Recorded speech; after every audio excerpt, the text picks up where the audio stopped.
This is Wednesday Maths Homework, Term 4, Year 6, 2015. We're looking at word problems with missing values.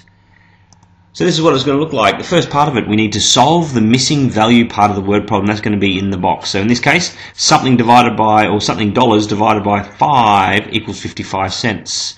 So we're going to have to solve that. And then once we solve that, we're going to write a real life word problem to match that equation. You might have a certain amount of money and share it amongst your 5 friends and end up with 55 cents each for them. So let's have a look. Part 1, finding the missing value. This is always tricky. We're going to use the inverse rule. Now the inverse rule goes like this. We know that 3 times 2 equals 6. So therefore if that happens, then I also know that 6 divided by 2 equals 3. That's that number relationship that we have within there. So anytime you've got a missing value, you can move those numbers around to try to use that inverse rule and help you find that missing value. Let me give you an example. So here's my missing value problem here. Something multiplied by 2 equals 6.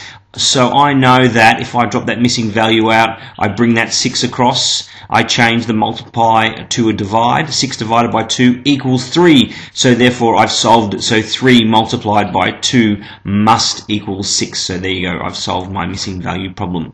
Now when it comes to writing the real life story, many students struggle with connecting with a real life story to an equation. So I'd ask them to consider what they do in their normal lives. So that might be something like going down to the shops, making something as a present or something, sharing food at a party, cutting a cake, making a recipe. And so they might consider they had a certain amount of friends doing something and they shared it amongst those friends and then they ended up with a certain value. Any of these ideas will work when adapted to the equation. Of course, you need to make sure that you're adapting that as you go along for meters or dollars or whatever the units are that you're using.